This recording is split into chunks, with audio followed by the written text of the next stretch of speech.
அனைவருக்கும் வணக்கம். மாதா பிதா குரு தெய்வங்களை வணங்கி எம்பெருமான் ஸ்ரீ உச்சிஷ்ட மகா கணபதியும் வணங்கிக் கொள்வோம். அனைவருக்கும் நீண்ட ஆயுளும் நிறைந்த செல்வமும் உயர்ந்த புகழும் மெய்ஞானமும் பேரறிவும் பிரபஞ்ச ஞானமும் பெரும்பெரும் கிடைக்கட்டும். அனைவருக்கும் எனது மானசீகமான வாழ்த்துக்கள், மானசீகமான ஆசிகள். ஜிகேஸ்டோ அனைவரையும் அன்போடு வரவேற்கிறது. நம்ம இன்னைக்கு பார்க்க போற பதிவு திருமண திருமண உறவுல சந்தோஷம் எப்படி கிடைக்குது, அதுக்கு ஜாதக ரீதியான விளக்கம் என்ன அப்படிங்கிறத பார்க்கணும்.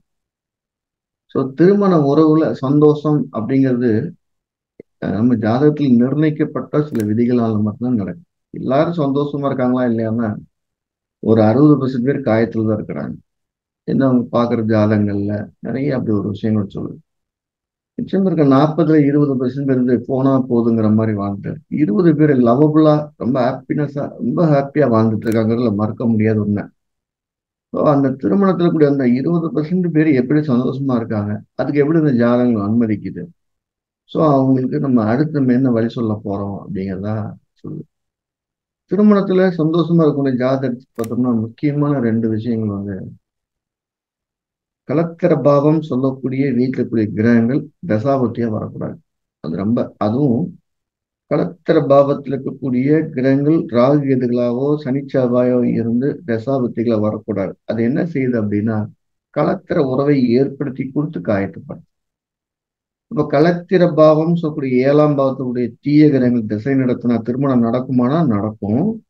அதனால சந்தோஷம் குறைவா நடக்குது. அப்ப என்ன பண்றது அப்படின்னா அது ஒரு வேளை 7ஆம் இடத்துல இருக்கக்கூடிய கிரகங்கள் 11ஆம் அதிபதியுடைய சாரத்துல இருந்துச்சு, இல்ல 11வது சேர்க்கை இருந்துச்சு, இல்ல ஒரு குருவுடைய பார்வையில் அமைஞ்சிருச்சு அப்படின்னா அந்த திருமண வாழ்க்கையை அவங்க ஒரு மகிழ்ச்சிகரமா கொண்டு போறதுக்கான எல்லா வேலையும் செய்யறாங்க, மகிழ்ச்சியா இருக்காங்க. அப்ப திருமண பாவத்தோட 11ஆம் பாவம் சம்பந்தப்படக்கூடியவங்க பெரும்பாலும் ரொம்ப சந்தோஷமா இருக்காங்க. இது விதி நம்பர் 1.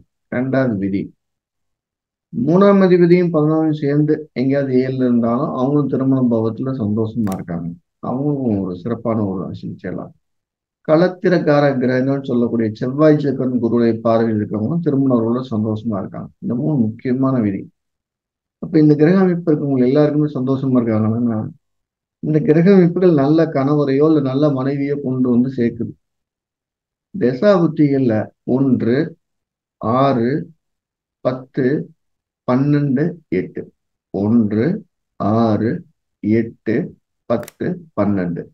இந்த 5 பாவத்தில் நிற்கக்கூடிய கிரகங்கள் தசா புத்திகள் ஒன்று சேரும் பொழுது அல்லது புத்தி அந்தரம் ஒன்று சேரும் போது அவங்களுக்குள்ள இருக்கக்கூடிய பழைய கசப்பான உணர்வுகள் வெளியில வந்து திருமணம் விட்டு வெளியில வர்றதுக்கு முக்கியமான காரணமா இருக்கு. அப்ப லக்னாதிபதி தசை நடக்கும்போது ஈவோனால பிரிஞ்சு வர்றாங்க. 6ஆம் அதிபதி தசை நடக்கும்போது நமக்கு இவர் பொருத்தம் இல்லையோங்கிற எண்ணத்தினால பிரிஞ்சு வர்றாங்க. 8ஆம் அதிபதி தசை நடக்கும்போது எப்போ பண்ண தப்புகள் வெளிப்பட்டு அந்த தப்புக்கு தண்டனை அனுபவிக்கிற காரணமா வெளியில வர்றாங்க.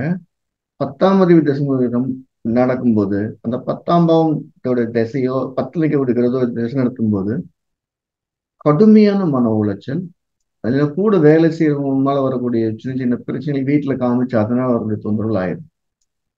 12ஆம் இடத்துடைய தசாபத்தி நடக்கும்போது சரியான நமக்கு நேரம் ஒதுக்கல, நம்மளை கவனிக்க மாட்டேங்கிறாங்க, இல்ல நம்மளை விட்டுட்டு பிரிஞ்சு படிக்கிறதோ போறாங்க அப்படிங்கறதுனால போறாங்க. அப்ப 1, 6, 8, 10, 12 இந்த 5 பாவத்தில் நிற்கக்கூடிய கிரகம் அல்லது இந்த 5 பாவாதிபதிகள் திசையாவோ புத்தியாவோ அல்லது புத்தியாவோ அந்தரமாவோ சேரும் போது மட்டும்தான் திருமண உறவுகள்ல கசப்பு தருது.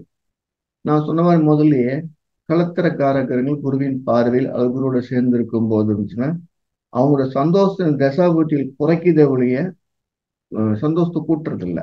ஒண்ணு, அவங்களுக்கு அந்த கிரகச்சேர்க்கை இருந்து சந்தோஷம் படக்கூடிய சூழ்நிலை இருந்தாலும் கூட இன்னும் இந்த 1, 6, 8, 10, 12 தசாபுத்தி நடக்கும்போது அவங்களுக்குள்ள காயங்கள் வருது. மறுபடியும் அந்த தசாபுத்தி அன்ற மூலியம் காயங்கள் சரி செய்யப்படுது, மறுபடியும் பழைய சந்தோஷத்துக்கு வந்துடுறாங்க.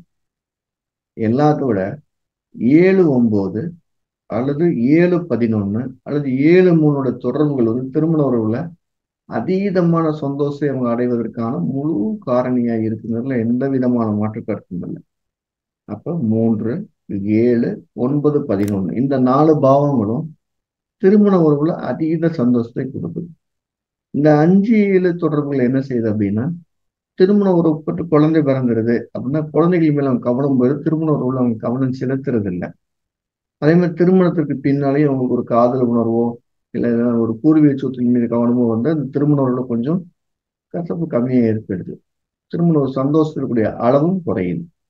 ஆக 3, 7, 9, 11 இந்த 4 வீட்டு நிற்கக்கூடிய கிரகங்கள் தசாபுத்தி அந்தரமா நடக்கக்கூடிய காலத்துல அந்த ஜாதகர் திருமணம் ரொம்ப மகிழ்ச்சியா இருக்கார். அதுல எந்த விதமான மாற்று கருத்தும் இல்லை. கணவருடைய ஜாதகத்துல திருமண சந்தோஷத்தை பெறக்கூடிய கிரக அமைப்பு இருக்கு அப்படின்னா அந்த இடத்த அமைப்பிலேயே மனையோட ஜாதத்துடைய 7ஆம் அதிபதியோ குருவோ இருந்தாலோ பார்த்தாலும் அவங்க சந்தோஷத்தை அதிகப்படுத்தி துக்கம் வராம பார்த்துக்கிறாங்க. அதே மாதிரி மனையோட ஜாதகத்துல திருமண சந்தோஷத்தை தரக்கூடிய கிரக அமைப்புகள் இருந்து அது ஆணுட ஜாதத்துடைய குரு பார்வையோ சேர்க்கையோ இருந்தாலோ அல்லது 7ஆம் வீடு சேர்க்கையை பார்வைன்னா அவரும் அவங்க சந்தோஷப்படுறத முக்கியம் பங்கு வகிக்கிறாங்க. அதுவும் எல்லாருமே ஹாப்பினஸா வாழ்றாங்கல்ல, மாற்று கருத்து கிடையாது. இரு ஜாதக கூட்டு விளைவுகள்ல ஒரு ஜாதகத்துடைய குரு சுக்கிரன் செவ்வாய் இந்த கிரக சேர்க்கை ஆப்போசிட் நம்முடைய குரு சுக்கிரன் செவ்வாய் சேர்க்கையினால பாதிக்கப்படாம இருந்தாலே ஒரு ஜாதகத்தை இன்னொரு ஜாதகம் மகிழ்ச்சியோட கொண்டுட்டு போறாங்கிறது தான் நிதர்சனமான உண்மை. செக் பண்ணி பாருங்க, இந்த அற்புதம் தெரியும்.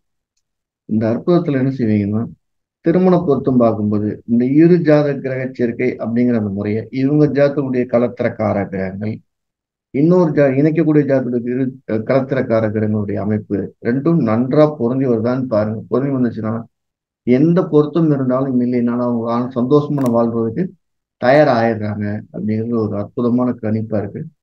செஞ்சு பாருங்க. நம்ம ஜிகோஸ்ட் என்ன பண்ணிட்டு இருக்கிறோம் அப்படின்னா ஜோதிடத்தில் கூடிய விதிகளை மேலும் எளிமைப்படுத்தி எல்லாத்துக்கும் போய் சேர்றதுக்காக இது ஒரு பதிவுகளை சொல்லிக்கிட்டே வரோம். ஜோதிடம் எல்லாருக்கும் போய் சேரணுங்கிறதுக்காக ஜோதிடத்தை வகுப்புகளை தொடர்ந்து நடத்திக்கிட்டே வரோம். யாராவது படிக்கணும் விருப்பம் இருந்தால் கீழே நம்பர் தொடர்பு கொண்டு பயிற்சி சேர்ந்துக்கலாம். ஆகஸ்ட் 10ஆம் தேதி நாளை நம்முடைய ஆன்லைன் வகுப்பு நடக்க இருக்குது. படிக்கிறவங்க படிச்சுக்கலாம். இதனால என்ன ஆகுதுன்னா நம்ம ஒரு மிகச்சிறந்த ஒரு அறிவாளியோடைய துணையோட ஒரு வாழ்க்கை நடத்துற மாதிரி அந்த அறிவு நமக்கு சப்போர்ட் பண்ணணும். 2வது ஜோதிடம் படிப்பதற்கு முன் படித்ததற்கு பின் அப்படின்னு உங்களுடைய நிகழ்கால நடவடிக்கைகள் தலைகளை உங்களுக்கு பயன்படும்படி நடக்கிறத நீங்களால பார்க்க முடியும்.